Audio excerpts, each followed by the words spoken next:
Hello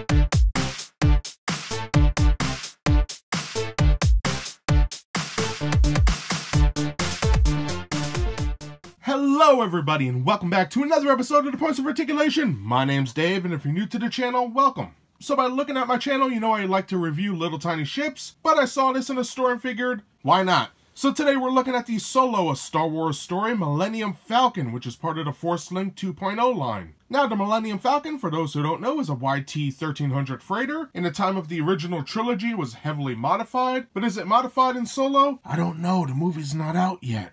But we will see this interpretation of the Falcon real soon when it makes its on-screen debut in Solo, a Star Wars story. Now, this particular model is, I would say, a little hollow, but it is very detailed on here, and underneath we have 5 landing gear, which can fold up, which is a huge plus. And also, the escape craft, the escape pod as some are dubbing this, does shoot off. So I'm really digging the design here, as I mentioned in my little Hot Wheels review. Love the wedge on here, very Imperial-esque. So before we get to this review, for the size, it's about 13 3/4 inches long, which is awesome. You know, it's not too big, but it's not too small either. So let's get right to the review. We'll look at the mold, the paint, compare it to some other ships, check out those gimmicks, and then we'll be done. So let's get moving. Alright, kicking this review off looking at the mold, like always, I'll go over the main points of the vessel, and then we'll get nice and close to show off all that detail. So up first, this main section here, a lot of people call it the escape pod, or the escape craft. Coming back down, we have our cockpit, cannon, and it only has 1 barrel instead of 4 at this point. Back here, we have our heat exhaust vents, sensor dish. Coming on the side, we have our docking rings on both sides of the vessel. Nicely detailed too. In the back we have our main engine, nice and recessed. On the bottom we have our docking ramp right here, landing gear, 5 of them that fold up, and another cannon on the bottom. So that basically does it for the main sections of the ship. So now let's get up and close with that detail. Alright, starting this close-up view, here we have the front of the Falcon. And this piece is basically hard foam. Then it's hard plastic on all the other pieces, because this piece launches off. And I really like the detail. Nice lines in here, modules, panels. Coming down to the main body, there's a lot to look at here. Tons of lines, look at that. Pretty awesome stuff. More modules, lines, panels. It's pretty sick. Coming down to the main hallway to the cockpit. Just look at all that. That is fantastic stuff. Really, it's detailed all the way around. All the windows are recessed a little bit, as you can tell right there. Awesome stuff. Coming around to this side. Amazing. Turning the ship. Again, it's just covered with panels, lines, little squares and rectangles. Here we have our heat exhaust vents, and as you can tell, it looks like the original Falcon down here. So I'm wondering if all this stuff pops off. I don't know, I guess we'll find out. Turning, and I gotta say, these are very nice. As you can see, the vents are nicely done. And then we have a little components on the inside. Pretty cool. More paneling. Nice circles and rectangles. Pretty cool. Then we have our sensor dish, which if we turn it this way, you can see it's tilted a little bit. It's not 100% flat. And I like the design here, how the lines go and then they either don't connect at all, or they do. Just a nice design there. And then coming to the front of the ship, again, more pipes and little modules here. Pretty cool. Now coming down the center of the ship, you can see it only has 1 cannon instead of it being a quad cannon this time. And I gotta admit, I do like that a lot. I think it came out decent. Of course, like, the window is not painted. The back looks similar. The only difference is it's only 1 cannon instead of 4. Pretty nice, actually. And it is raised up. As you can see, it's hovering over that window section. So that's pretty cool. Now, looking at the engine, you could tell that they're recessed a little bit. And I like that. Nice blue, too. Alright, and looking at the Falcon's midsection now, you can see all these beautiful looking designs here. I love this stuff so much. Coming to the docking ring, we have our button. Now this right here, if I press it, the front of the craft blows off. And we'll look at that when I get to Gimmicks. But just look at all that detail, even on the top and sides. It's really impressive. Coming back to the side here. Pretty cool. Again, the cockpit. Little paint smear there. But pretty awesome. I think they did a decent job with this. And then coming back around, just a lot of little details. Impressive stuff. I love these circles and the pipes, squares. And then we get to the foam section. Pretty nicely detailed, to be honest with you. The other side of the foam. And then coming right back around the Falcon. Just beautiful designs here. Fantastic stuff. And I'm not going to lie, I'm actually liking this Falcon a lot. I'm just loving all the detail. Now if you hit this with a black wash, all this stuff would pop. And that does it for the midsection. So now let's take a look at the bottom. Now taking a look at the bottom of the vessel, we can see tons of paneling, screws holding it together.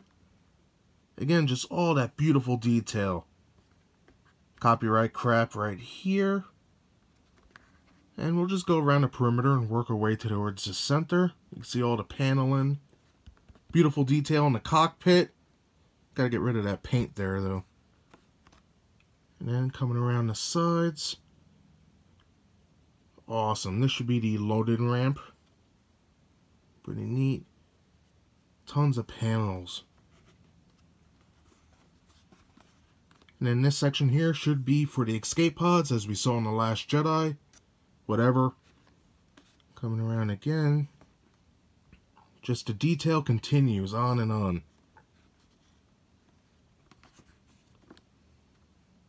And like I mentioned, copyright crap. A lot of it too. Then coming down, just tons of pipes and stuff. I know I sound like a broken record, but I love the detail. You know, that's what you're paying for. And then coming up, we have our landing gear, which is nicely done. You can see pistons and everything on there. Here's the double one. That looks sharp, doesn't it? Pretty cool. And that does fold, and we'll look at that later. Then we have our bottom turret. And you can see it hangs over that window. Awesome.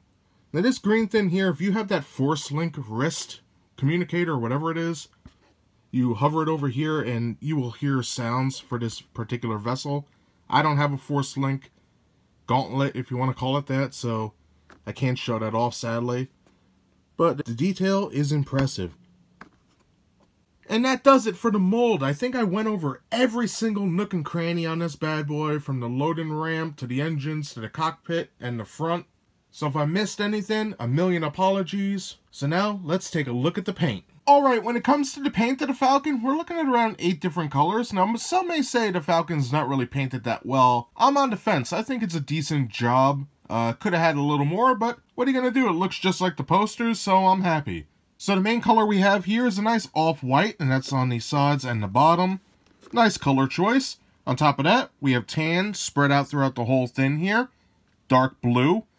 And I kind of dig the blue a lot. I think it actually shows off quite well on here. In the back, we have gray and dark gray for the heat exhaust right here. A darker tan right here. So that's pretty sick. Glossy black for the cockpit. And it's actually painted really neat. Pretty sick. Now on the bottom, we do have molded metallic gray for the landing gear. And finally, we have electric blue for the engine. All in all, a nicely painted ship. Some could say maybe a black wash, but I don't know. I think it looks pretty decent the way it is, but you could always spiff it up if you're a customizer. So anywho, that does it for the mold and the paint. So now let's compare this ship to some others. Check out those gimmicks and then we'll be done. Alright, for a quick size comparison with the Force Link Millennium Falcon, if I guess I could call it that. Right in the middle, we have the Hot Wheels version of the Millennium Falcon, and you can see the drastic size difference there. And finally, on the right-hand side, we have the Star Wars Micro Machines Action Fleet A-Wing by Galoob. So for all you Action Fleet collectors, you can see the size difference there. All in all, some pretty nice ships. Alright, so real quick, let's go over to Gimmicks. For the minor one, we have the landing gear. And as we saw before, they are very detailed for the most part. And they all fold in. And I love that you can't even see them really on the side. Just a beautiful profile. Now, the reason why I love the landing gear so much is that when they're up, the main gun right here won't hit the ground, so it won't bend or warp. So that's a plus that they added these. Now, for the main gimmick, right here on the docking ring, if you hit that, the whole front can pop off. And it doesn't go too far, but it's pretty nice. Like I mentioned before, this is mostly foam and then plastic in the back. It has some details on there. I'll get a close-up in a few. And then you have the Falcon, which looks a little bit like the original trilogy version. Looks a little off in the front, but not too bad. And now to show off the details, once that escape piece blows off, the front of the Falcon now has this detail. And for the interior, we have some nice shapes in there. Pretty cool stuff. Now, all the way back here, it's basically empty with the launcher device. But I'm kind of digging this. Like it a lot. Alright, and finally, looking at the detail for the back section here, you can see it's flat on the sides. And then coming down, we have some nice details. I like that a lot. For the back, 2 ovals. Our projectile rod here. Again, that cool design. And that's basically it. And that does it today for my review of the Solo A Star Wars Story Millennium Falcon, which is part of the Force Link 2.0 line. And like I just said, it will make its on-screen debut in Solo A Star Wars Story, and for its size, it's 13 3/4 inches long, which is amazing. Now, between looking at the Hot Wheels version and this one, and letting this design really simmer in my mind, Solo did not come out yet, but I'm digging this design. I know a lot of people are on the fence about it, or they don't like it, or they're kind of fed up with Star Wars after The Last Jedi, and that whole debacle, I'm not touching that with a 10-foot pole. But on the whole, I'm digging this. I love the wedge in the front.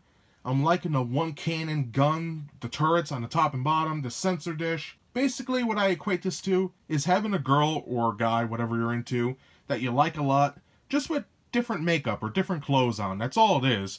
It's the Falcon we know, just with different paneling on it in different sections. And I kind of dig it for that. So why do I like this model by Hasbro? Well, first of all, the detail, as we looked at, is amazing. Every nook and cranny is molded, and it's beautiful. I love the guns, the heat exhaust, the cockpit, the sensor dish, everything's there. Even the docking rings in the front is molded. And they even took the time to mold the inside, as we saw.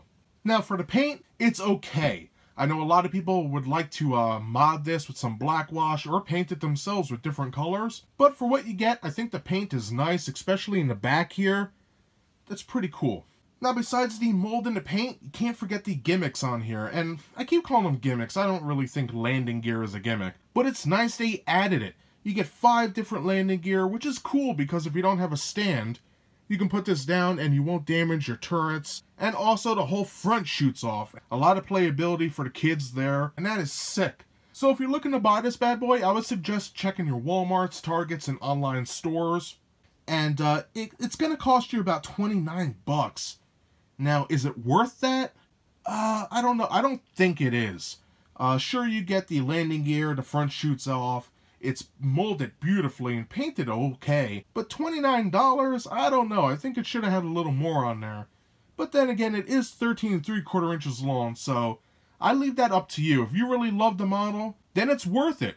You know, if you don't really like the new Falcon or the Star Wars story, then, you know, just pass on it. So I recommend this ship for anybody who's a fan of Solo A Star Wars Story, the Millennium Falcon, or ships in general. I have it right now in a flight pose stand, and it's kind of crooked, as you can see. And it looks awesome, to me anyway. I'm digging it a lot. So that's everything I have to say about this beautiful ship today. I hope you enjoyed my review. If you did, hit that like button. And if you'd like to see new reviews every Thursday, subscribe. Again, thank you so much for watching, and I'll see y'all next time. Bye, everybody. Oops. Alright, let's try that again. Bye, everybody.